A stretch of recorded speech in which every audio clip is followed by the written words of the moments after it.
I'm going to get started. Just welcome everybody. Again, this is Felipe Witchger from Durham, North Carolina, director of the Francesco Collaborative, and we're so excited to be joined today with Rita in Portugal, the new executive director of the Economy of Francesco Foundation, the global movement. We're so delighted to have Tony Annett, author of Cathonomics up in New York City. We're delighted to have Laura Segafredo, who's here as well. Welcome, Laura. We'll be hearing from Pajani Singh, who's been in finance and investing in London and has been building relationships in the front lines of the Amazon rainforest for the past couple decades, kind of bringing us the cry of the earth, the cry of the poor together. So grateful for Pajani. We'll kind of close it out with a little brief preview from Enith Williams, who leads the Reparations Investing Lab. So glad to have you here with us, Enith. Um, and I'd like to kind of kick us off by introducing my colleague Elias Krim. Elias and I have collaborated for several years at the founding of the Economy of Francesco in 2019 is when I first got to know Elias. He's the publisher and editor of Solidarity Hall. And one of the projects we collaborated on was translating Father Arizmendi's reflections. It's kind of these little snippets that are just so powerful and beautiful from the founder of Mondragon, the worker co-op in the Basque region of Spain. Um, so, Elias, would you just kind of kick us off by kind of sharing kind of some of the vision for integral finance, where it comes from for you? I think this is kind of our introductory session. So, if you're just joining us, please take a moment to rename yourself. There's like three little dots in the top of your box. You can rename yourself. So glad to have you all here. And I'll pass it over to Elias to kick us off. Yeah, thanks, Felipe. Hi, everybody. I'm actually only here once. That's a little error in the link. If you would please correct your screen name. Sorry about that. Um, Integral finance is an idea that I think was in conversation with Felipe and Christina and other people um, at the Francesco Collaborative about as an idea that needed a name. And what I mean is, it looked like one of those kinds of practices that was already underway. People use lots of different names in this work: impact investing, solidarity economy, social economy, community wealth building, and so on. But, I think the hallmarks of integral finance, if we're going to borrow this idea from Pope Francis and from the idea of integral ecology, as it's explained in Laudato Si, what would integral finance look like? One, it would be human-centered, that is not solely focused on scale. It would be relational. It would accommodate human interaction. It would be stakeholder focused, not just investor focused. It would involve all the investees in the design. It would use a co-creation process. And finally, it would be place-based. We'd be trying to tie capital to local economies. So that's the idea. And in the Francesco Collaborative and in lots of other places, we might agree there are people already doing integral finance, whatever they call it. But in this case, we wanted to formalize the idea a little bit, create some working papers around the practices here to help people find these ideas and embody them and deploy them. So this is the first in what will be a series of webinars on integral finance. And I'm very happy to have our wonderful panelists here. And I'll hand it back to Felipe. Thank you so much, Elias. So good to see many friends and alumni of our Little Future Investing Workshops. CR, great to see you. Amy, so glad to have you here. Stephen, welcome. The hope today is to have a little bit of a discussion, but also introduce what Elias has been talking about. So our first kind of panelist to kind of introduce more has been somebody who's been thinking about these questions of humanism and our Catholic tradition and economics at various posts from Columbia University. So I'm so delighted to welcome Tony Annett, author of Cathonomics, How the Catholic Tradition Can Create a More Just Economy. And Tony, I'd ask you just to speak for a few minutes, and then maybe we'll have a little bit of a Q&A right after that. Tony, take it away. Sure. Thanks, Felipe. Thanks, Elias. Uh, Great to talk to everybody here. Grateful for everybody's engagement and the work you're doing. So, yeah, my book was called Cathonomics. It was a Catholic vision of economics in contrast to the standard neoclassical paradigm. I published it in 2022. So, I just want to very briefly go through the principles of Catholic social teaching. Um, Elias gave me 10 minutes, and I promise I will not take more than 10 minutes. Um, but the tradition of Catholic social teaching really began in 1891 with Pope Leo XIII's Rerum Novarum, who applied ancient moral principles, Christian principles, to new things of the Industrial Revolution, where the huge injustices between capital and labor, workers and employers, people with property, people with no property. And Leo basically said what has to matter first is the dignity of every human person. And that has practical implications, including for just wages, the rights of workers to form and join unions and bargain collectively, and the duty of the state to step in when necessary to protect the poor and workers.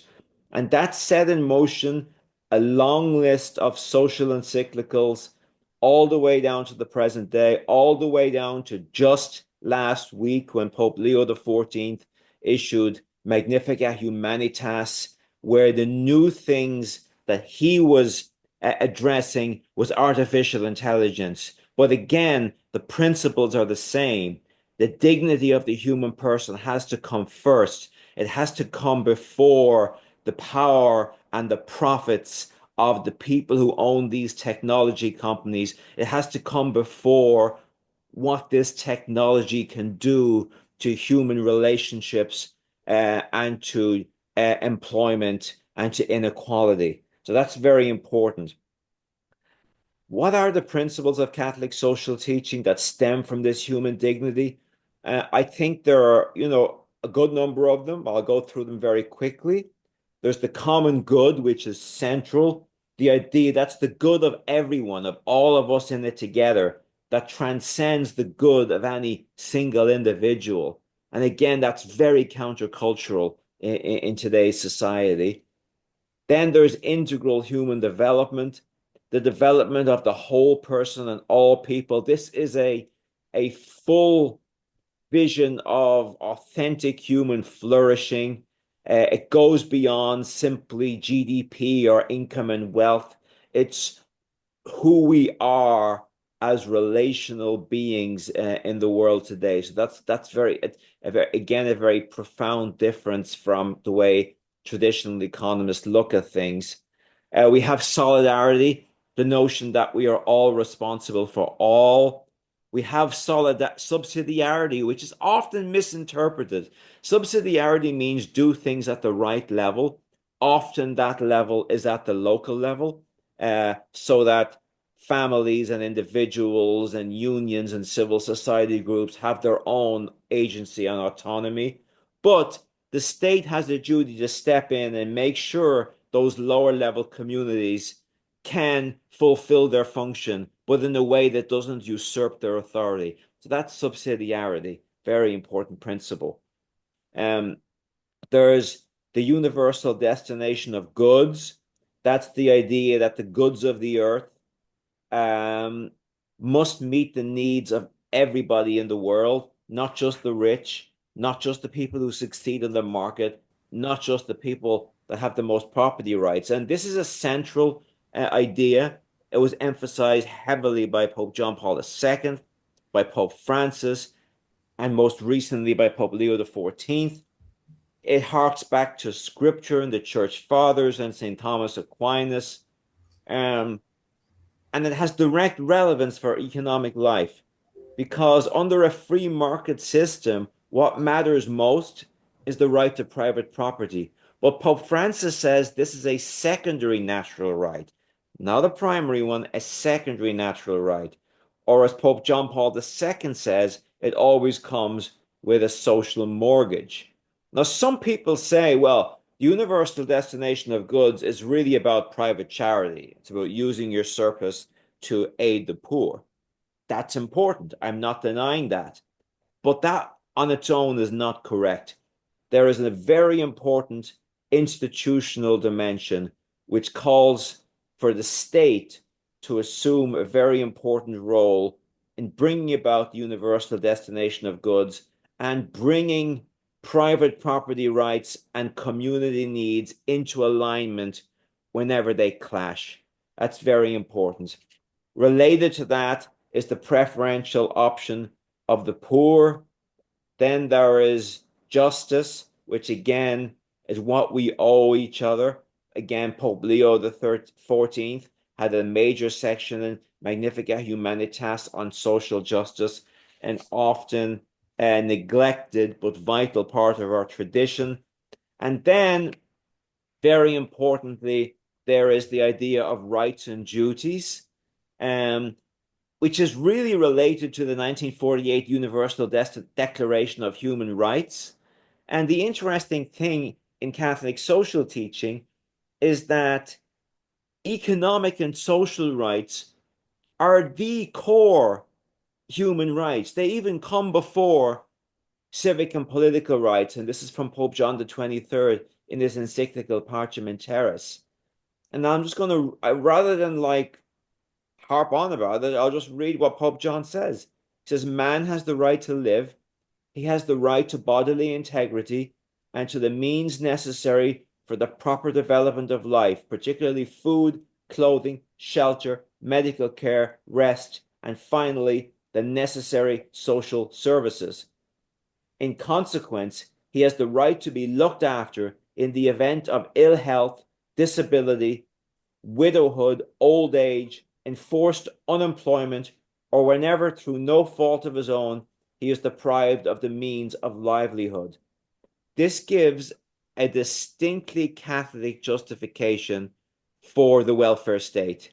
And I would argue, it's an absolutely central position, and it ties to the universal destination of goods, it ties to solidarity, it ties to subsidiarity, and it definitely ties to the common good. Okay, I think my 10 minutes are over. I will stop there. Thank you. Wonderful, Tony. Thank you so much. Yeah, I want to open the floor here a little bit. We hope to have a little bit of engagement with each of our speakers afterwards. So I'm going to pause for a moment and come off of mute if you'd like to share a question or kind of take a moment to put something in the chat.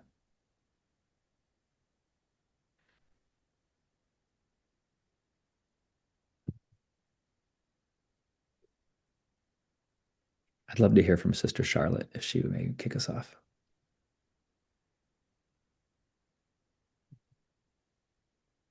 Well, one of the thoughts that occurred to me while you were speaking was that I need to rethink about, I think of property tax often funds our school systems. And when you said about property and having it, that it needs to about the poor, and I thought maybe I need to rethink how I talk about property tax and how we actually create tax structures in general. We have a real problem in the US with tax structures. And I think it does, I don't necessarily, I totally kind of believe in the flat tax, but at the same time, how do we explain to people why taxing really works? And people don't like words like welfare state, but maybe we can figure out a new set of terminology so that we can talk about how we share the essential resources to help our people from our private resources that we have. Yeah, no, exactly. I mean, from my perspective, the closest we've ever come to putting Catholic social teaching into practice was with the experience of post-war Christian democracy in countries like Germany, France, Italy, Belgium, the Netherlands, and Austria. And those countries, they developed welfare states, they developed strong union rights, co-determination, and they had fairly high taxes on top incomes, capital, corporations, well, and inheritance and wealth. And it was based on the idea that, the common good, we are all in this together, and those who have the most have the biggest duty to help those who don't have that much. And I think that's the main moral justification for taxes, to fund the social services that we need to support the common good.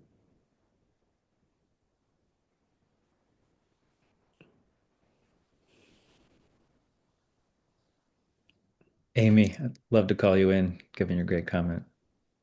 Oh, thanks. Just to say that I've been pursuing a master's in taxation recently with a similar lens, right? What are the leverage points in the tax code so that we can arc things towards more social benefit? And then beyond the US, what's possible in global tax fairness Yeah. uh, that can get us closer, right, to the aims that we intend to achieve. So I'm very interested in this topic and any conversation that's related. Thank you.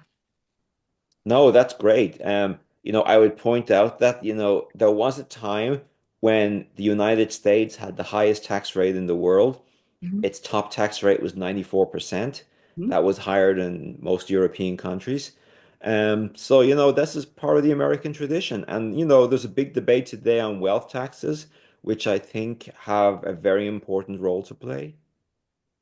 I agree with you. I've been looking at what are the antecedents to that, right? Because of course there's a lot of hesitance to initiate a wealth tax in the U.S. But Yeah. what exists in the code already that is a precedent to that, right? And perhaps mark-to-market tax treatments. I don't want to get Hmm. too wonky about tax, but Hmm. mark-to-market is sort of a precursor to that, right? In a way, and that Hmm. exists in a few different pieces of the tax code. And so what Right. else is there that could get us closer that might avert like a head-on firefight, right? About wealth tax. Like how can we maybe incrementally come at it from the side door?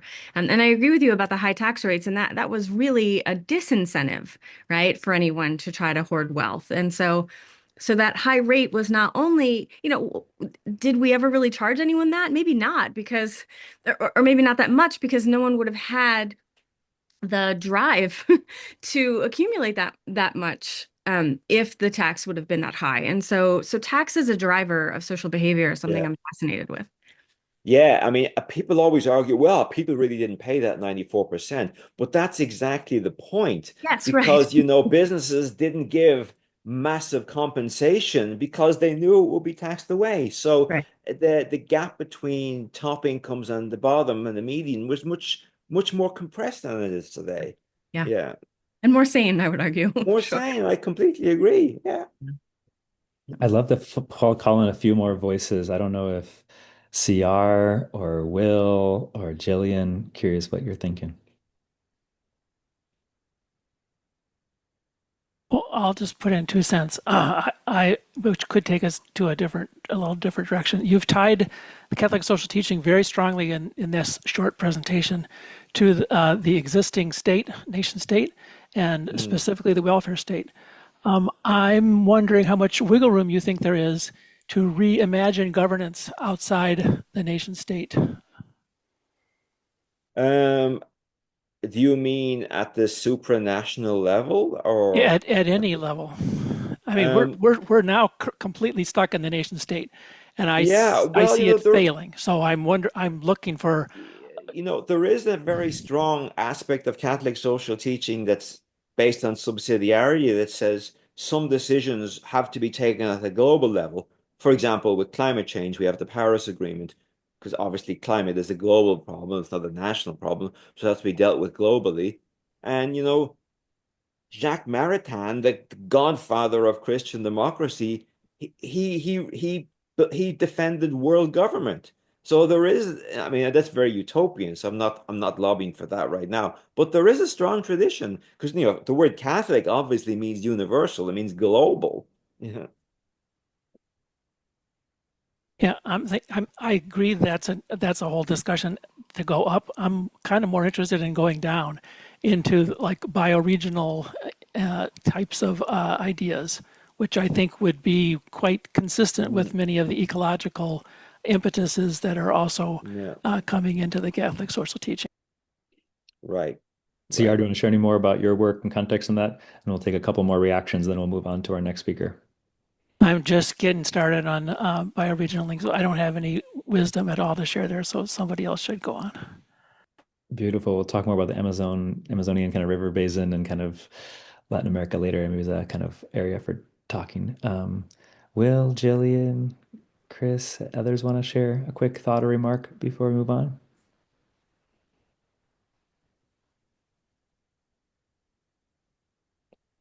Beautiful. Well, I am so delighted to invite Rita Sacramento Monteiro kind of up to speak next. She's been just a warmth and a privilege for us to kind of elect as our new executive director at the Economy of Francesco Foundation. She's been leading the Portuguese hub for a while. And, since the global movement launched by Pope Francis in 2019, inspired by St. Francis of Assisi, which inspired our Francesco Collaborative, I think she just brings us such a spiritual grounding that I'm so grateful for, as well as a leadership that really is weaving in so much leadership of the hubs across the globe. So Rita, go ahead and give us kind of a few words of your own remarks and where you see things. Thank you so much, Felipe, and hello to everyone. It's a joy to be here and to be present at this event. We share with Francesco Collaborative the name, this Francesco name, and I'm really happy to be here today. Thank you so much to Felipe, to Elias. I prepared a few slides, so I'm going to share my screen and you'll let me know if you can see my presentation. It looks Can great. Okay, perfect. So first, a few words about me. I'm Portuguese. I'm based in Portugal. And like many other people, I've been engaged with the economy of Francesco since its beginning in 2019, after the call of Pope Francis, a call that became a common vocation, a common calling, because it seems like many people in the world, many young people, were looking out for something different. They were looking out for someone who said something different from what everyone was saying. And so, like many people, I read this letter and I felt I'm not an economist. I was working at the private sector and I thought this letter is also for me. I also feel that something is missing. And I felt that, in the words of Pope Francis, the horizon got bigger, wider. And I thought, I want to be part of this movement. And so I became a member of the Economy of Francesco. I started walking the path like many others. It changed my life in many ways. It also changed, I think, many of other people's lives. For example, Felipe, and with the creation of Francesco Collaborative, it inspired many other movements and processes around the world. And so I wanted to, first of all, give you an overview of what the Economy of Francesco is, what are our priorities, and why I think everything is connected. Like Pope Francis said in Laudato Si, just being here today, listening to Catholic social teaching, this presentation by Tony, but all the topics we are discussing here, everything is connected, and connected in this common desire of transforming the world and working for the common good, and doing it from this wonderful legacy of Catholic social teaching, doing it from this wonderful and important legacy of our Christian and Catholic tradition.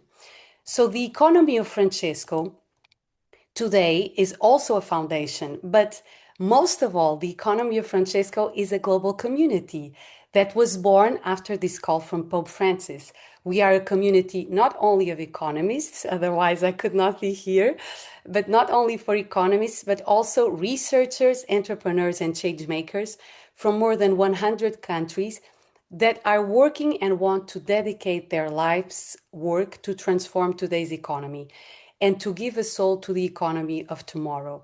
And these are the words from Pope Francis when he wrote to all young people around the world, not just Catholics, like Laudato Si. He wrote it to all people of goodwill. Also, this letter of the Economy of Francesco, this was a call to all young people around the world. And the idea is that young people are the protagonists of this movement, because they are the future generations, because they are the future leaders, but because of this specific age in our lives in which we are not so afraid of dreaming and even believing in utopias. But this is also a movement for all. So we are youth-led, but we are also intergenerational. And the purpose is to really give back a soul to the economy. And the idea of soul, if I may, I think also connects to the idea of integral. We are adding words to ordinary words because we are missing something. So we are adding integral to finance, Francesco to economy, integral to ecology, or integral to economy also, because we are missing something. And this soul when someone is missing their soul, their authenticity, their essence is missing and it's lacking, and it's important that that person recovers their soul. So this is what we are trying to do with the economy. We are going back to its roots, its foundational, its etymology of what the word means. Economy is also a word connected to the house, to the notion of a common house. So this is our purpose. We started, like I told you, as a call for an event that couldn't take place because of the pandemic. But the pandemic was, in a way, a blessing in disguise for the economy of Francesco, because we were at home and online. We got to work together. We initiated many processes. The 12 villages, our 12 thematic groups, were created, but then hubs all around the world. And finally, in 2022, we met Pope Francis. And since then, we have been having annual events, either online or in presence, organizing summer schools, academies, webinars, trying to keep the community alive, trying to promote and also give visibility to all processes in the community that are changing the economy. Then in 2024, the foundation was created. Why? Because this was an organic process, and suddenly it was clear that a structure was needed, not to asphyxiate the process and to kill it, or to make an institution for the sake of creating an institution, but creating an institution to be at the service of this movement. And so we started in the end of 2024. And I've been serving since April in the executive director role. So we are a young foundation, a young organization, and we're trying to manage the tension between structure and spirit, creating a structure to better support the spirit, but never forget the importance of also allowing the spirit to continue to enter and flow in all our processes. Our vision is what I've told you. We have three core values that very much align to what Tony was saying about Catholic social teaching: universal fraternity, care, and common good. So the economy of Francesco does not have one single economic model to propose. In our ecosystem, maybe we have many economic models, but the idea is to really change the culture, the economic culture, the way we even talk about the economy, the narrative, to go back to the importance of narrative and spiritual capital, these intangible dimensions that are so often forgotten and generate such bad processes sometimes, because we forget people are not just material beings, but they need to develop in all dimensions. And then our mission as the Economy of Francesco is to advance this youth-led grassroots process very much in the spirit of synodality, of global and systemic transformation, not only globally, but in everyone's territory. Systemic transformation of the socioeconomic cultures and structures. We have around 50 local hubs around the world, groups of people connected to universities or to other organizations or to communities or to parishes that are being challenged by the economy of Francesco and creating their own answers to their challenges in their own reality. Then the foundation, of course, was created to support this process. Now we have three main areas of intervention: research and study, because it's important to produce knowledge and support those who want to study a different economy, inspired by these two legacies, because our Francesco in the name is first because of Saint Francis of Assisi, which we commonly associate to a Zen guy that loved animals and plants. And he's much more than that. The Franciscans had such an importance in the economy at that time and in the European capitalism. And in a way, it would be good to go back to some of their ideas. So inspired in that legacy, and of course in the legacy of Pope Francis, that also represents the initial call, but also the legacy from the Catholic social teaching to support those who want to advance the studies on an economy centered on the common good. then we want more and more to support this business and innovation area, support all those entrepreneurs who are developing initiatives and want to do things in a different way. What does it mean to be an entrepreneur in the spirit of Francesco? What does it mean to create a company, to invest like you also know and discuss a lot of times? What does it mean to invest in the right way, in the Francesco way? And then, of course, creating educational and cultural initiatives like activities for schools or for communities that share these principles. I believe that also Catholic social teaching needs different ways of communicating itself. And in a way, the economy of Francesco is a translation, but also an update on that Catholic social teaching. We can even say that the economy of Francesco is also challenging and enriching this thought of many centuries in the church. I'm almost ending my time, so I end with this invitation for you to join us, to follow us, to walk with us. I believe every one of us in their own lives and processes are working for a better world, for common good, for valuing care, and for doing that rooted in fraternity. So it's a pleasure to be here and to also walk with Francesco Collaborative. It's beautiful to see how Francesco Collaborative also is such a beautiful sign of fruits from this process. So change takes time, but it's beautiful to see it happen. So thank you very much for your time, and I'm looking forward to any questions you might have. Thank you, Rita. I really particularly liked how you talked about integral as bringing back the soul and the tension between structure and spirit that the Economy of Francesco continues to live. Yeah, what other questions or points stood out for folks? Open it up to kind of broader questions now.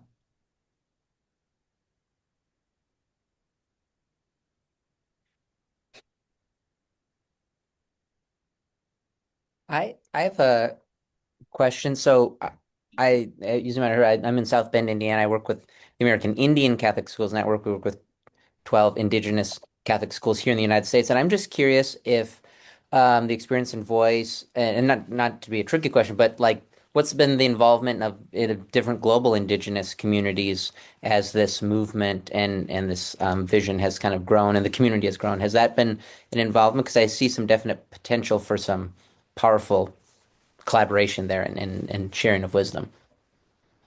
Will, thank you so much for your question. Maybe your question is also a sign for me and a challenge, a prophetic sign, because I think the engagement probably hasn't been as strong as it could be. We have some members in the Economy of Francesco community that come from indigenous communities, but I think we could also be learning more from them. The challenge with global communities is how do we keep relationships close via digital platforms, as you know. So yes, but listening to your question, I will come out of this meeting feeling that maybe there is something here, because like in integral ecology, where the dialogue is being so fruitful, because indigenous communities are helping us to go back again to the roots of a good and healthy relationship with the land. So maybe they can also add to the way we look at resources, we look at people, we look at trade. And so maybe this is something to explore, and who knows, maybe we will explore it together with Francesco Collaborative. Who knows? Great. Thank you. And Will, I'm glad you asked that question too, because we have, the Amazonian Impact Ventures here in their community, a lot of indigenous communities that will be drawing in from kind of Ecuador and Peru. I've been accompanying the Indigenous Missionary Council in Brazil, a couple of their leaders, Bishop Dom Roque and Sister Lara Vicuña, and the Latin American kind of network of a kind of Francesco hub directors. I remember joining in 2022 when we were in Assisi together. There were indigenous voices in these kinds of questions. And one thing I really appreciate about Rita and kind of the whole movement leadership is how do we attend to the cries of the indigenous communities and then the earth so proximate to the margins and so many, desperately poor people that want to express them. And I think so many, our job is to walk with them and engage their understanding of the systems of the economy and try to learn from in kind of a synodal approach. And I think Rita and Economy Francesco have done a great job of that, but I think there's always more to do. And I think, your gathering most recently in Notre Dame and others could kind of help inform that. So look forward to hearing more. What other kind of questions people have for Rita?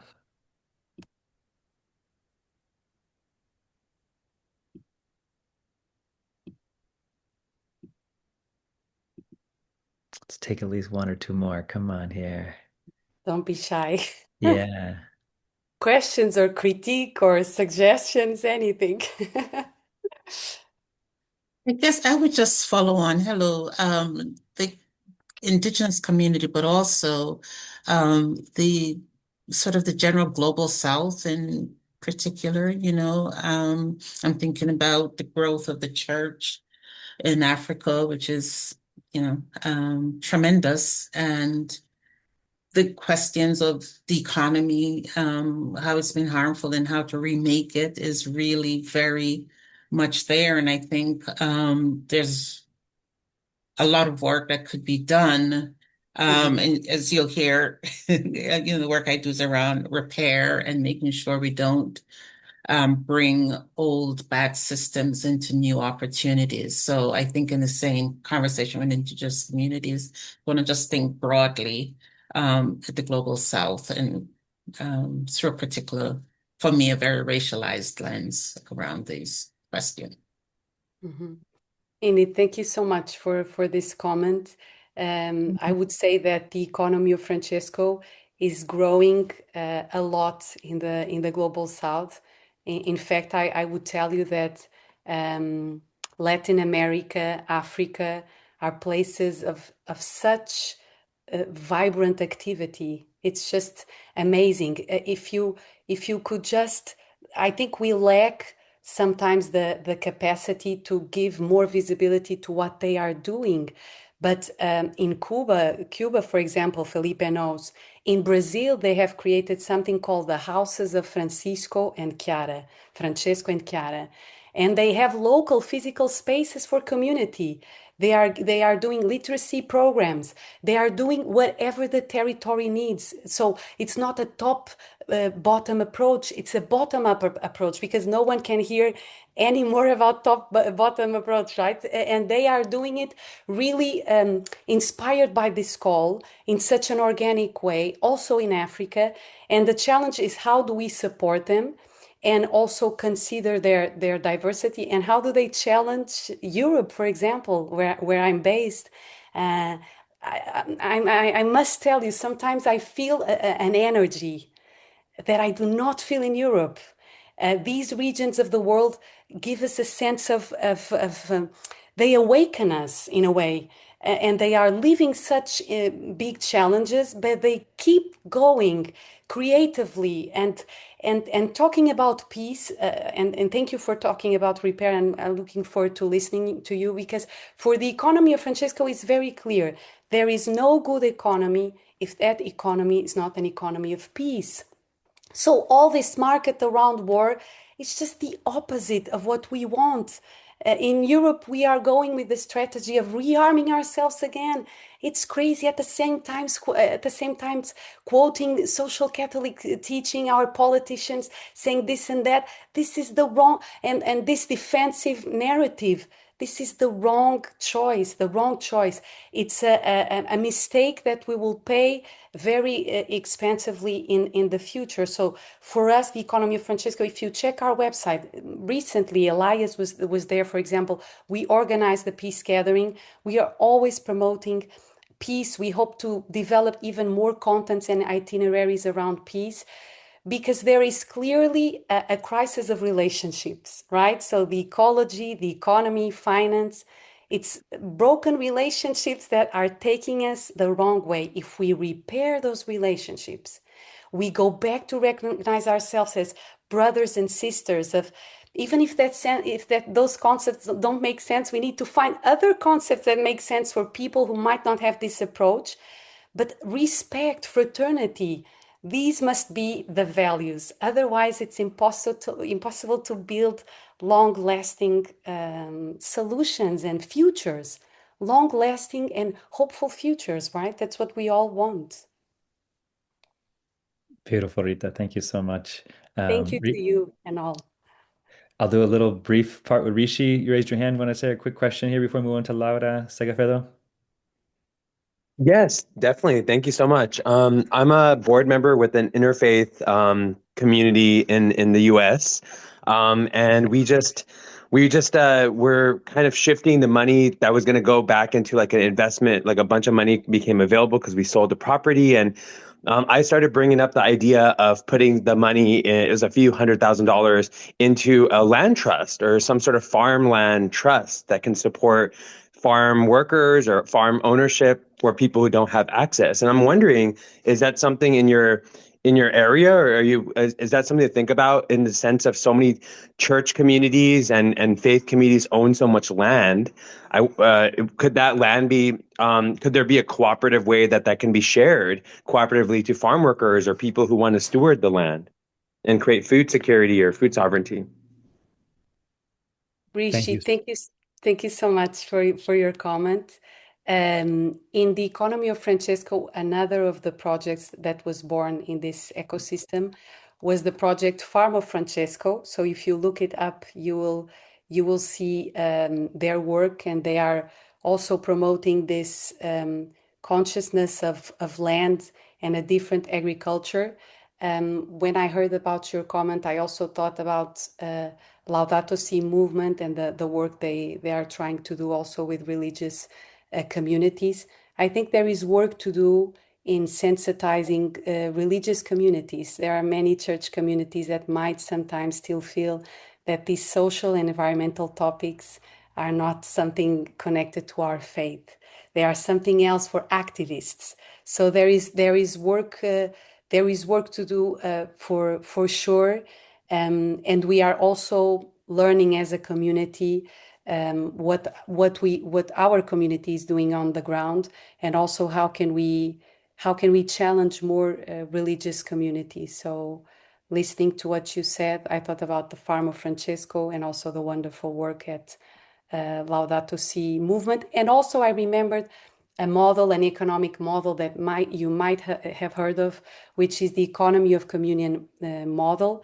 And they do this, they reinvest, not in land specifically, but they look at profit and they reinvest it in a very particular way and in a more fair way. So they reinvest it in things that they consider are fundamental to promote a common good in a specific organization. So if you want, you can also look it up. The Economy of Communion is celebrating 35 years old, and they are one of our founders. So they are right now having a meeting in Argentina. And it's an interesting model for organizations that want to distribute profit in a different way with a more reinvestment goal. So yes, thank you. I'll just also say, Rishi, there's lots of folks in our community that do religious assets and transition. And so think about repurposing land for more social purpose things. So I put Mark Elsden as one leader. There's a church properties group. There's about 10 or 15 folks that have active stuff. So happy to send you a set of links. Many folks in our community are very active in that work. I'd like to now invite Laura Segafredo to kind of take the stage. She's a distinguished leader in sustainable finance with a robust background in energy and climate economics, specializing in net zero transition. She's worked across the academy, philanthropy, utilities. She's most recently a managing director at BlackRock. She's now chief growth officer at Nature Alpha. She's also an adjunct professor. Laura, please take it away. Thank you so much. Thank you for inviting me today. It's such a great conversation. All right, so I want to begin by framing this conversation about what it means to invest as Catholics, because that's what I was sort of asked to comment about, with a concept that I learned in my years working on Wall Street, which is the concept of a whole portfolio approach. And so to me, that's one of the most useful ways to think about impact investing in light of Catholic social teaching, because it offers a prism through which several important ideas, I think, come into focus. First, I think the idea of whole portfolio suggests that our Catholic values should not be confined to a small single sleeve of the portfolio, like say like a private equity or private credit allocation, which is a really small percentage of the portfolio in many cases, or to one kind of transaction, like a one-off thing, but really expressed across all the ways that we engage in the world and engage in capital markets. And so that includes like all of the asset allocation in the portfolio, the choice of your managers, the concept of active ownership, and obviously stewardship. In that sense, it's also a way of asking what it really means to live as Catholics, right? It doesn't really end at Sunday Mass, it extends into the whole of life. So I like this idea of wholeness. And that's also why this whole portfolio lens is such a helpful bridge to the theme of this webinar, which is integral finance. And this is my second point that highlights why a whole portfolio approach is important, because I love the term integral, of course. The term integral, like the term whole, reminds us that finance is not, or at least should not be, a separate moral compartment. It should be part of a larger human ecology. And if that's true, if finance become parts of that larger human ecology, then the question is not only whether a given investment is acceptable, but really how our whole investment practice can serve the common good and enable human flourishing, which is sort of the objective. So to start with the basics of impact investing, I want to borrow the basic language of the Global Impact Investing Network, or GIN, because it gives a clear and useful definition of impact investing. They've been doing this work, sort of clarifying this space for a long time. So in the GIN framework, impact investing means investing with the intention to generate positive, measurable social or environmental impact alongside financial return. And that definition is important because it keeps the term from becoming too vague. And it also, I think, highlights that impact investing is not just about good intentions. It's about intention that has to be there, but it's also about measurement, it's about accountability. And so you have to have the whole picture again, right? Like this integral idea. The work that GIN has done over the years, and they've published a bunch of papers about this, and I think they're helpful. So I invite everybody to take a look. But what they highlight is that impact investing can take different forms in different markets. In private markets, impact often looks more direct because investors may have a relationship with a company, a project, or a fund where the link between the capital and the outcome is very immediate and it's direct. But in public markets, which is where the vast majority of my experience is actually, that connection is usually more indirect, although it can actually be real. Just because it's indirect, it doesn't mean that it's not real. In public markets, typically impact comes through capital allocation decisions, like at the asset owner level. It can come through engagement and stewardship. It can come through voting sometimes. And it can come through the signals that portfolios send to bond issuers, capital markets, to companies. And so private and public markets are different, but they're very complementary, and both matter to investors who want to transform our economy in a way that enhances the common good instead of privatizing it and extracting it for private profit.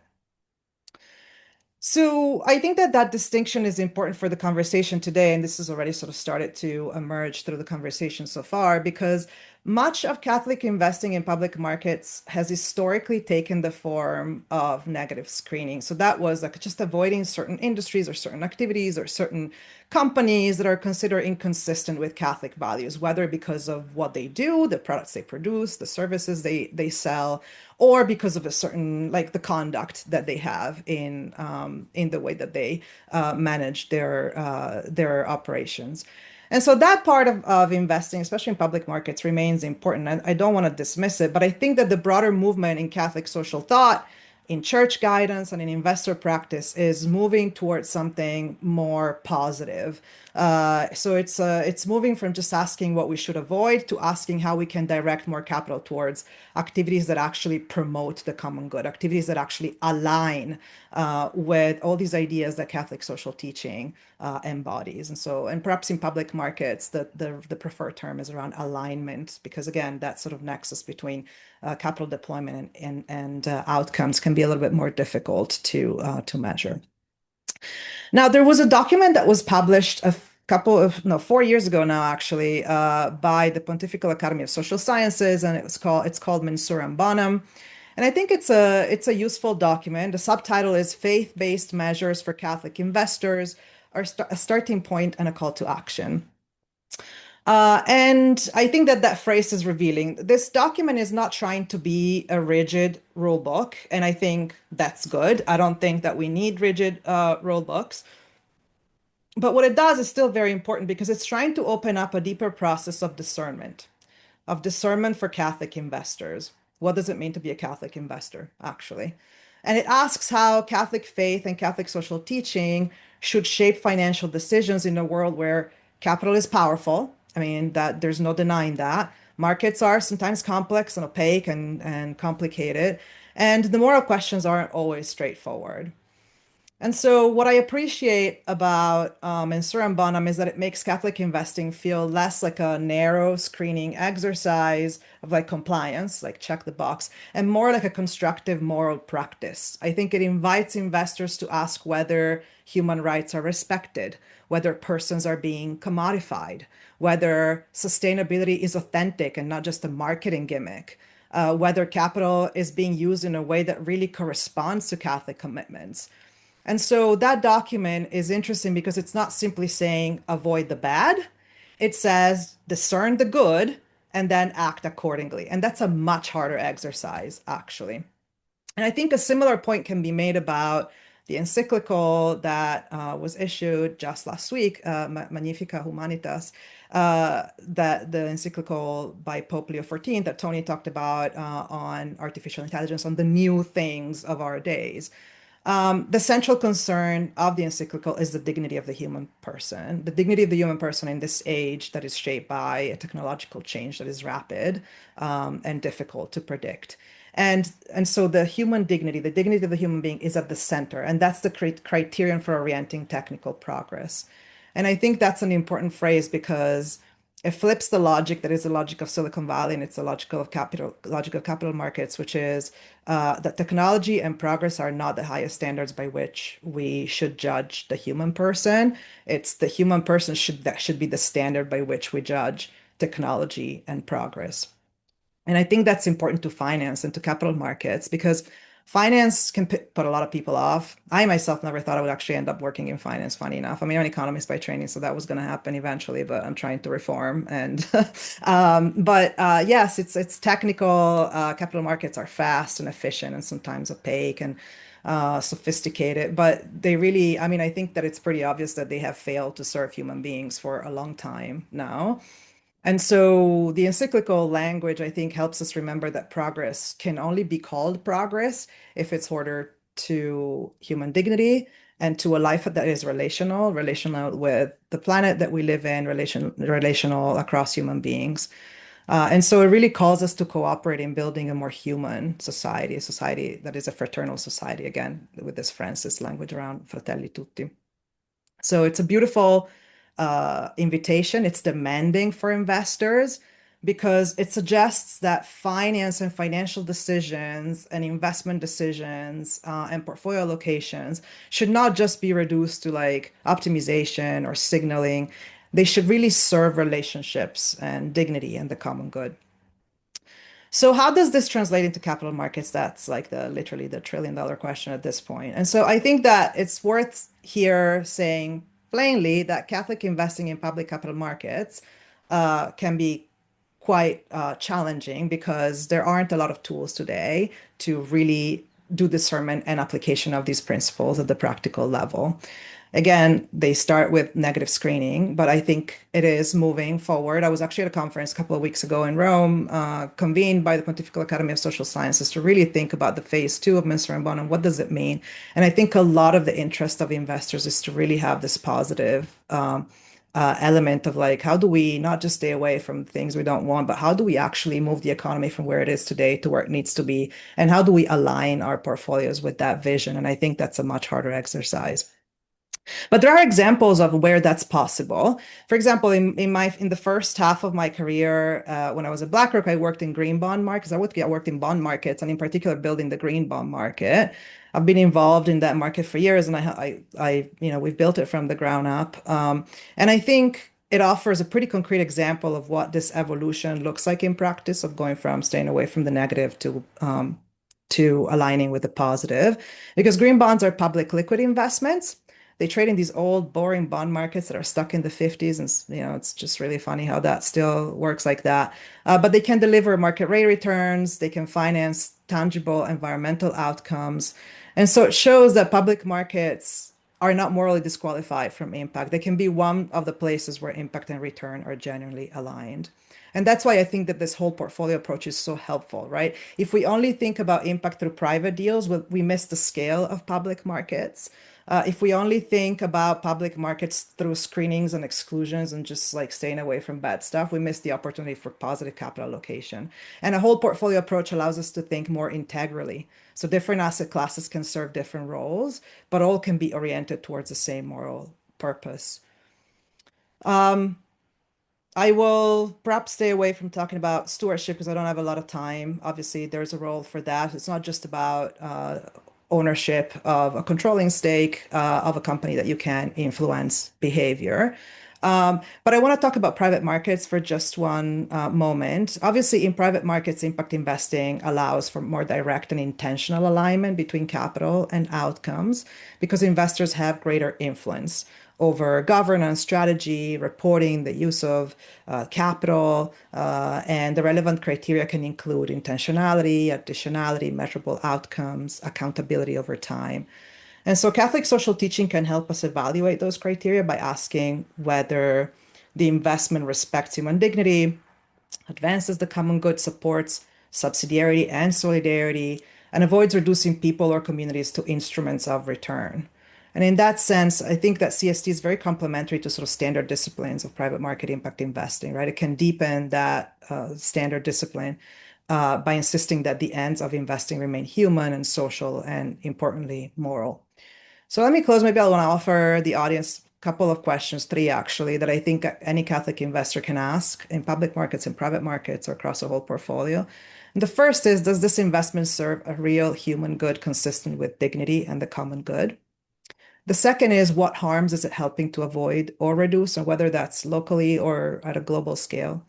And the third is, how am I exercising stewardship in a way that's ordered towards a better economic system and not just like a better headline? And I think that those questions, I mean, obviously they don't solve everything, but they're a good starting point. It's a way to begin, right? And I think that that's also part of the invitation of Minister Rambanan, which is begin with discernment and deepen our practice, and then let our investments become more coherent with our faith. And that's it. Thank you so much. Oh, phenomenal, Laura. Thank you so much. I love those three questions at the end, especially. Let's open it up for questions, but that was quite rich. And I'll share the questions I captured in the chat, but if you don't mind sharing them with us too, I'd love to keep building on those. But I'll open it up. I have a question. So, having been in public markets for over 20 years, I find it really hard to actually think that there's alignment with public investing, because most of the time the rewards associated in public investing is really not aligned with the impact it's trying to achieve. Fund managers, etc., are rewarded regardless if this investment, if this company has been destroying parts of the economy or not. So I think until we start changing how fund managers are being rewarded, should be impact linked, then I think we will see meaningful changes in the behavior of vultures who operates in the markets. I'm sorry, but I don't think the gene is wrong. I don't think you can actually move needles if you don't really have strong regulatory and or impact link these fund managers, because there's more money in the public markets. Yes, but when you're investing in a public market, you're just moving money from one investor to the other. You're really not having an impact on, and the screening is very important, I think, and sometimes defossilizing money is probably more impactful than actually investing in a fossil fuel company that is still destroying parts of the economy somewhere else. So I don't know how you do that or how regulations can come into play. I think without regulatory influence, I think we are a long way from actually getting public markets to be aligned with, moral investing. That's my thought. Yeah, I don't want to give the impression that I think they are, because I don't think they are at all. I don't think the economy is aligned at all Yeah. with Catholic values, and so that's the challenge. And I think that what you're raising is really important. And I also don't want to give the impression, because I really don't believe that any kind of sort of moral signaling by investors can solve all social problems, because I really don't believe that's true. And I do think that there has to be a very significant role for regulation and just policy. Big societal challenges cannot really be solved by capital markets. As you say, I think the policy needs to set the right rules. And I think that one of the issues that exists today in public and private markets, and it's something that I think investors that have specific lenses that they apply to portfolios, impact or sustainability or faith consistent, are have struggled with for a long time, is a very narrow read of the fiduciary duty of the manager, right? And so if the fiduciary duty is read as simply simple, narrow financial returns, uh, which does not include the destruction of those financial returns on everything else, then I think that problem will not be solved. And so I think that that's an important consideration. So really, if I were to pick a place where to start really making a significant push on changing policy, it would be on what fiduciary duty really means. The second thing I want to say, maybe a couple more things. One is around the incentives of managers. And I do think that a lot of asset managers get paid just fraudulent amounts of money to do really not that much, which is the reason why I have worked in the index space for a long time. And so I do think that there's actually a consideration to be made around whether we could shift assets more to index, free up a lot of the money that's paid to managers to not even beat the benchmarks, and then do more impact investing with that money or other things. I think that that's something that I have suggested. I don't know that people necessarily talk about it much, but I think it deserves some consideration. As we, again, try to go from the economy that we have today, which is certainly not, I think, what we would wish to see, to the economy of tomorrow, which is what the vision set out by Rita and the economy of Francesco, or Tony, right? What a Catholic social teaching economy would look like. So that's another thing. And then third, I brought up the example of bonds because having worked in bond markets, I think a lot of people tend to really overlook bond markets as an opportunity to make impact actually in public markets. And I've mentioned green bonds because those are use of proceeds bonds. So your proceeds are actually specifically tied to certain projects that can get built. But in general, I think people are completely overlooking the opportunity for doing stewardship through bond markets. Because as you're saying, right, when you sell a share, somebody else will buy that share. And so that's the limitation really of thinking that even negative screening, right, like or the investment can really produce much change in capital markets or in the economy. But bond markets are different. Bond issuers come to market multiple times a year raising capital. And so there's a real opportunity there to influence behavior, I think, and to do significant stewardship in a way that's very different from how it's traditionally intended. So these are just like some three thoughts to your question. Go ahead, Amy. Laura, I really appreciate your view, and thanks, Felipe. Um, I'm ever concerned with how your average retail investor can orient towards impact, and I think Yeah. that they are generally enslaved in the business as usual self-reinforcing mechanism that we find ourselves in our economy caught in. And so so you caught my attention mentioning bonds because it seems like that might be something that's accessible to retail investors who Yeah. aren't accredited, who aren't, stewarding Yeah. vast amounts of wealth, and who need to fund their own retirements with low risk opportunities, particularly Yeah. as they age. And so there seems to be a real opportunity there, specifically in a Yeah. debt-based portfolio, to orient towards impact and alignment with Catholic social teaching. And I wonder if you've thought about this in relation specifically to retail investors, and how that might be operationalized at scale. Okay, very short response here, Laura, because I want to jump to our next speaker in just a minute here. Yeah, no, I think that that's a great thought. Like I love the idea of that opportunity being available to retail investors in bond markets.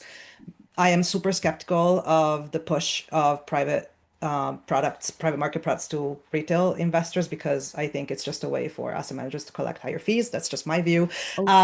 So I am a fan of cheaper investment opportunities. And with the ETF technology, there are products actually out there in the market today where there are ETFs that only have labeled bonds. So that's already available to investors today. Yeah, to retail investors through an ETF. And I think we're going to spend some more time in the year ahead on fixed income. I think there's a lot of opportunity for impact and some very creative managers out there. So hopefully we continue to benefit from Lara's incredible thought leadership and work in this space to help all of us kind of see where fixed income can be a force for good. Thank you, Lara, so much for your phenomenal frameworks and helpful framing. I'm excited to take us to the ground. Aldo, thank you so much for joining us. Pajani, I welcome you, co-founders of Amazonia Impact Ventures. They were at our summit in Washington, D.C. in November. Yeah, please tell us a few stories, gentlemen. Thank you. Great to be here and great to see so many familiar faces. I'm going to share my screen if I'm allowed. I've got two slides. Yeah. Can you see that? We can. Yeah, great. So just put it on a slide. There we go. Well, thanks for having me. And yeah, very interesting conversation. And I think we should take this one offline or at the next meeting with Laura because that's a very long conversation. So who we are, Amazon Impact Ventures is an impact first investment company. And we stress that impact first always because it's about not trying to have externalities when you invest and not extract anything extra that you don't need to. So we operate mainly in the Amazon rainforest, and for us, the Amazon is a large ecosystem that is under threat and that needs a lot of more investment going into the future. We set up the company, Aldo and I, in 2020, Oxford, on a course, and then we went to the pub and started the company after that. And since then, we've been investing almost 7 years. These are some of the accolades we've received over the years. That's it.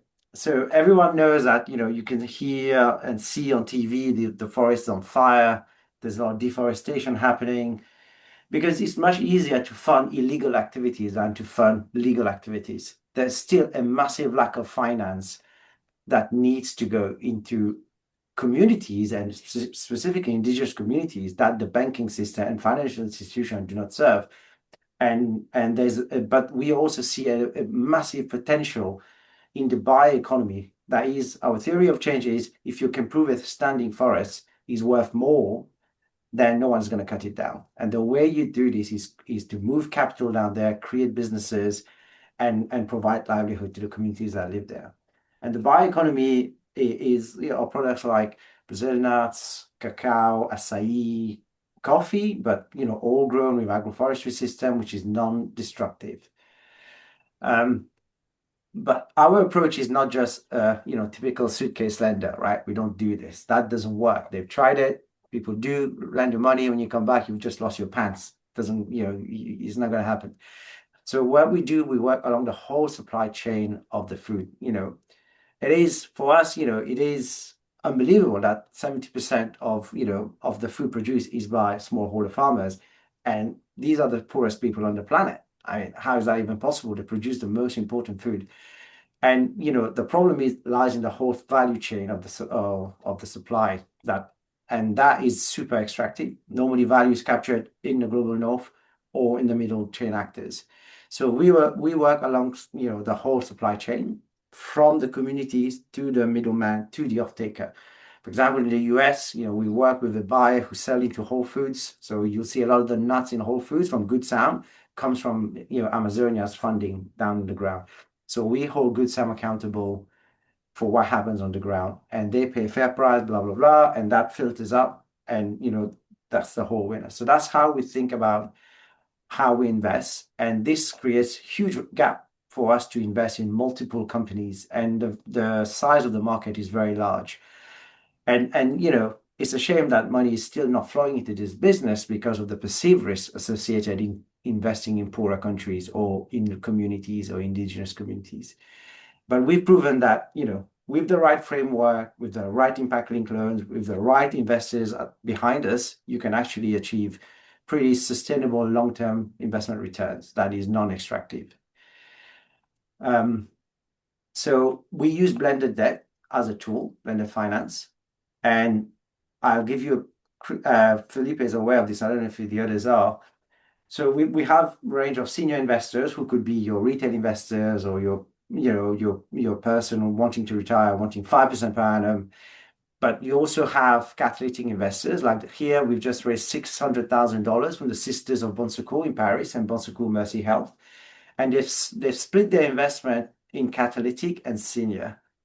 And what does that mean is, for every dollar we raise in the catalytic, we can raise 9 senior. And this is so important because of the perceived risk. And you don't want, those people afraid to take that first step has a guarantee of first loss here.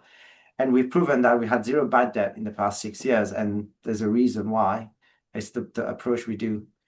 And on the lending side, down in the ground, when we lend to a community for working capital, for capex, or for trade finance, every single loan is linked to an impact on the ground. When this happens, we actually reduce the interest rates they pay. Hence why, if a senior investor wants more than 5%, 6%, say this is not the right type of investment for you.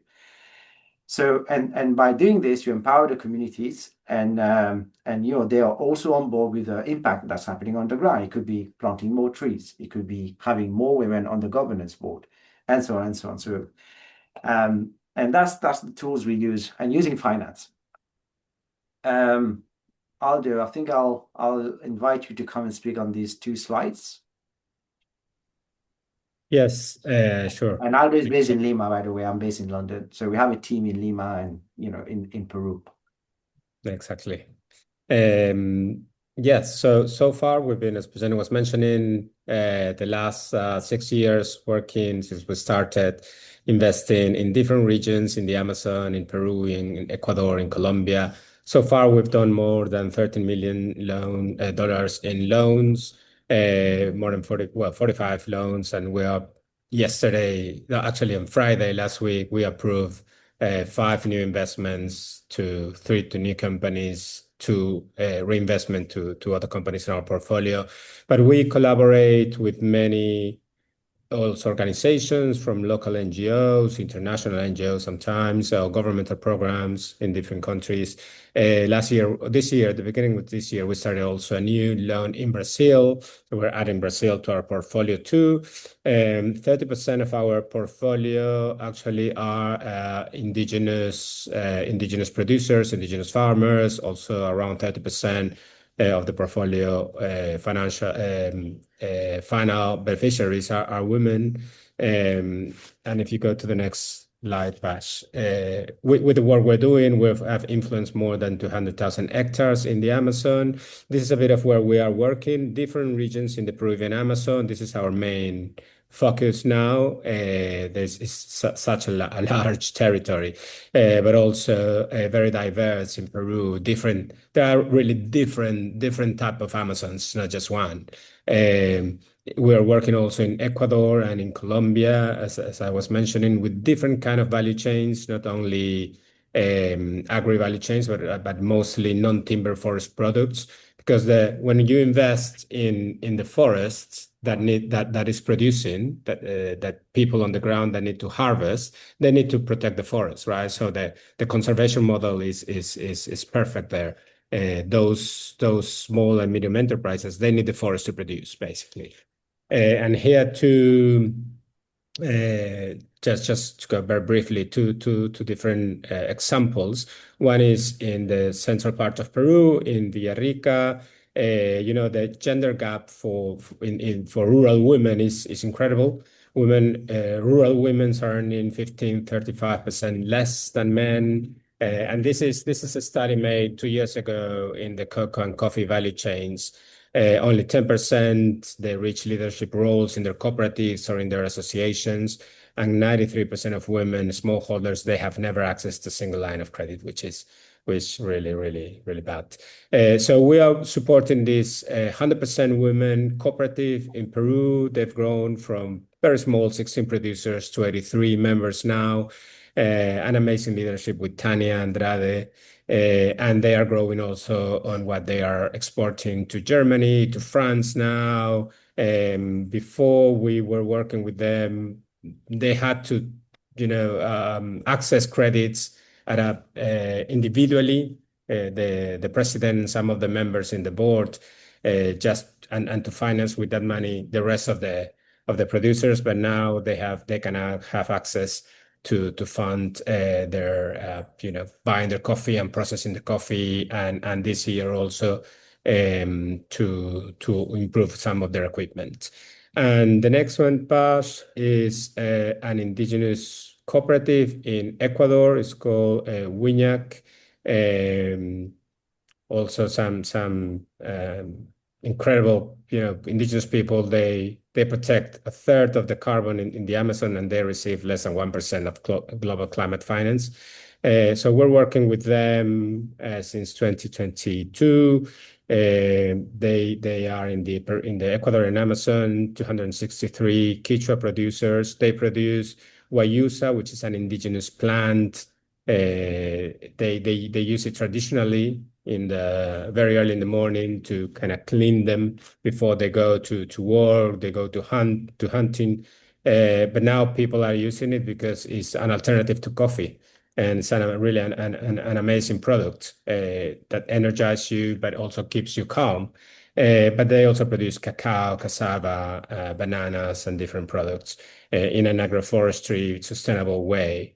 So we're supporting them to basically to be able for them to produce more and export guayusa to international markets and sell more bananas and cassavas to the local buyers, and which is basically value chains that are mainly driven by women. And they are protecting the forests as they produce these wonderful products. And this is our team, spread out. I'm the only one based in London now, but most of them are in Peru. And this is the vehicle we use. The first vehicle is a $25 million facility. We've already raised 6 million in there. We've already deployed, and it's an evergreen vehicle. And then we invest. At the moment we've opened it up to external investors to come and join us on this journey. And yes, and thanks for joining this. So a short presentation, but if you have any question now. Thank you, Pajani and Aldo. Open it up to questions here.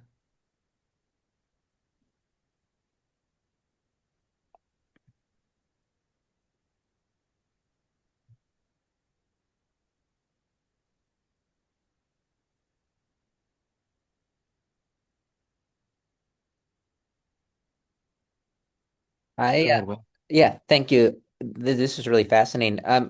So as I had an earlier question, again, I'm really intrigued by this experience of elevating and being driven by indigenous wisdom. So I'd love to know, and also was really struck by the kind of the deep sense of place of your team and the work, but also like the global stretch of where your team is, which was really powerful and cool. So I guess I'm curious about one or two stories you might have where is it Wiñac? How do you pronounce this? Wiñac? Wiñac, yeah. Wiñac.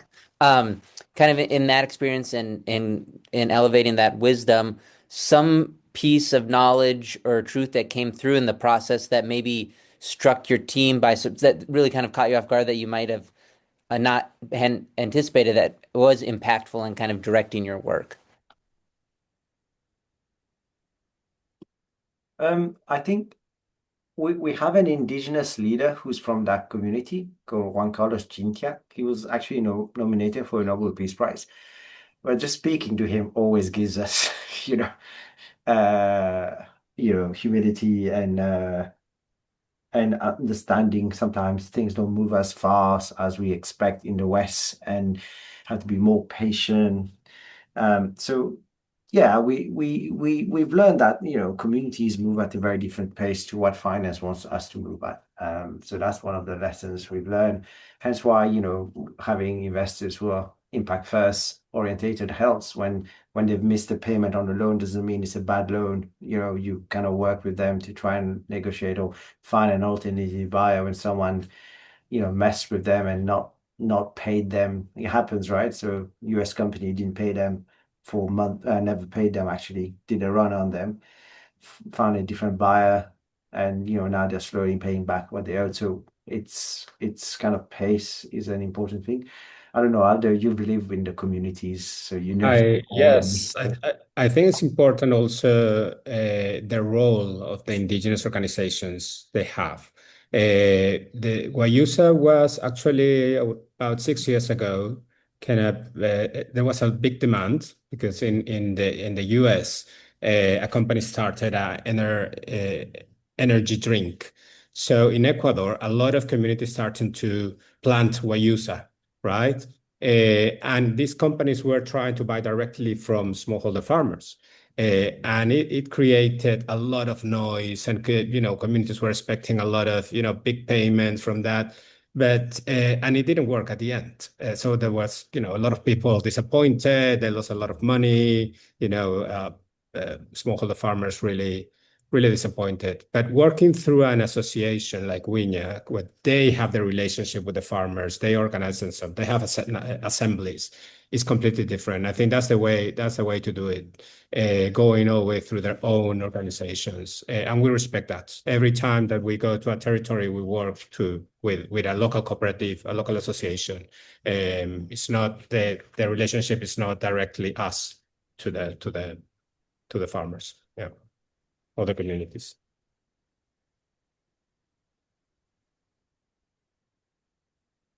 I want to actually move us along here. There's so much richness we could get into, Pajani and Aldo. I think there's so many good stories. If people have one quick 2 or 3 more questions before we move it to Elias, and then kind of a preview of kind of our next conversation. CR, do you want to just jump in? Quick reaction. Maybe just say gratitudes for our speakers here. I'll call a few people just to kind of share gratitude. Just what did they particularly appreciate about our speakers so far today? Maybe Melanie, I'll call on you. Yeah, sure. So anyway, it's worth commenting, I think, because I'm probably one of the people on this call who's actually active in both Economy of Francesco and in Francesco Collaborative. So maybe I can also just reflect for a moment on that. So I feel like these two groups are a good complement to one another because, of course, with Francesco Collaborative, you've got all the real life practical finance experience plus the assets. I mean, let's not forget that. Whereas with Economy of Francesco, it is much more, I would say, sort of like business and theology. I can give you a concrete example. About, I think, what was it, 4 weeks ago, Rita? A bunch of us met up in Assisi for the most amazing conference on Franciscan economics. And it's quite funny because, like with finance, we tend to talk about things like, moving beyond negative screens. And of course, Mentor and Bonum was just mentioned. And, the fact that we need to try and figure out what it is that we do want to investigate with. But coming back to the Franciscan economics, it's actually really fascinating because a lot of the conference was actually diving into the past. For example, things like the Monte di Pietà and the Monte Frumentari, that were basically the first two community banks that were established by the Franciscans, and a lot of fascinating theology that was architected around it. I mean, you have Peter John Olivi, you have also Duns Scotus, and a lot of them, not to mention like going back to the Church Fathers, Aquinas, we're also digging really, really deeply into topics like fair wages, but also usury. A lot of things actually that I think are very well applicable also to really answering the question of what is it now actually that we're supposed to be investing in, which of course is very tightly tied together with what kinds of companies do we want to be building. So, yeah, so I guess that's probably my first reflection. And from that conference in the CC, I really gained some specific insights that I'm actually going to be putting into my non-extractive capital fund that I'm starting. And yeah, at some point would be nice to share more. That being said, another reflection was also the different orientations geographically of the two groups, because Economy of Francesco, of course, is sort of more European oriented, with, of course, as Rita said, some folks in Africa as well as Latin America that participate, whereas Francesco Collaborative, of course, has a much stronger representation in North America. I'm generalizing, of course, but I do think though that really more structural and standard, well-organized collaboration between the two groups would also really help to cross that kind of geographic chasm, and I think it would bring also different lines of thought together in ways I think that would be complementary and very beneficial. And with that, I want to thank Elias for helping us bridge that dialogue here today and bridge that. And so much of the inspiration for us was how do we, as Americans, North Americans, serve the global South, the entrepreneurs? I met a janitorial provider in Congo when I went to a CC, and I was like, right, he has just as much talent as I do, or any of my brothers and sisters started business. He just doesn't have access to capital. So his smaller business. So just realizing how much we as a collective can be that bridge to so many entrepreneurs. Elias, could you tee us up here? Yeah, thanks, Felipe. Well, that was great. What you saw was a demonstration of moving from theory to practice. There's normally not time for that, and we just proved you can do it if you go really fast. So thank you, everybody, for sort of allowing this fast clip. And finally, landing on the ground as well in another way, I want to give everybody a sneak preview of the next webinar. This is a series. This series is about inspiring each other, but it is also about fixing some missing infrastructure. The things that Pajani and Aldo are talking about in their work, they are looking for ways to connect more easily with bigger fund managers in this missing level of what you might call social infrastructure that could get that done. So anyone in the impact world or the solidarity economy world is familiar with that problem, but this effort is partly to address that. So for next time, which will be, by the way, July the 7th, same time, 1 to 2:30 p.m. EST, we're going to invite Enith Williams to talk about her work. And I want to say about Enith that she is the founder and executive director of the Reparations Finance Lab. She has also been a senior fellow with 17 Asset Management, and she's also had a number of years as an independent financial advisor based in Kingston, Jamaica. And she has a very interesting proposal and some work to present to us next time, but she's going to give us a glimpse of what that's about. Enith. Thank you so much, Elias. And thank you, as always, Felipe, for this amazing community. I can never speak without just saying thank you. Today was so rich and lots of food for thought. And to tee up, I will read a little bit of what I wrote to Elias. And it says, when Pope Leo apologized this last week for the Catholic Church's role in legitimizing slavery, he did more than name a wound in Christian memory. He acknowledged that the church helped design an economic order built on African bondage. In the encyclical, he warns that artificial intelligence left to existing market logic risk ushering the new forms of modern slavery and colonialism. And I said in what I wrote that the pairing is not accidental. It really should transform the way we speak about AI, because as we know, the corpus of the encyclical was around AI. But what struck me in the work I do around racial economics and reparations is how the old logic, which depended on the unpaid labor of African bodies, is now being transformed to the unpaid data and input of all of us. And so what I've argued, and I wrote a larger paper that argues that AI should be governed as an intellectual commons with structures that deliberately repair rather than deepen our current racial injustice. And I thought the most joyful response I had to Pope's encyclical was the way in which he finally centered within the church and within our entire moral compass this acknowledgement that African enslavement was a wrong. I think there's been a lot of discomfort with naming that, with sitting with that.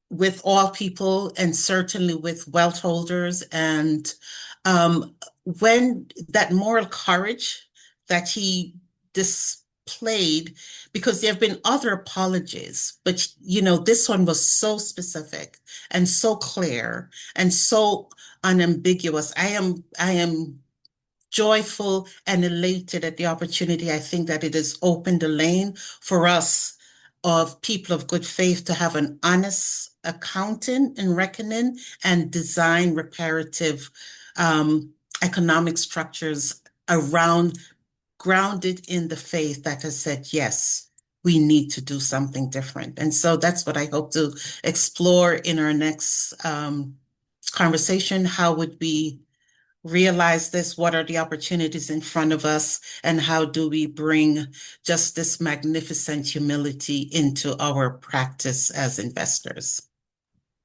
Great. Thank you, Edith.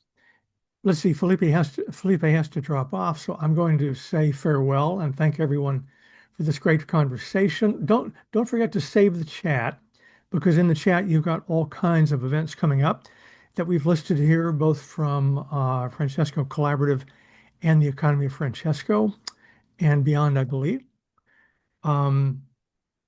So this conversation will be recorded. You will all, if we have your email address, you will all receive a link to the recording. And in that email, we will also supply a little more info about what's coming, the schedule again for Edith's webinar and any other items of possible note. That sound good? Finally, give a big heart to Elias for organizing us all here. Please all share your love for Elias. Thank you so much, Elias, our fearless leader in really kind of helping convene this integral finance time today. So thank you, everybody. Blessings. Take care. Great party. Thanks all. Ciao.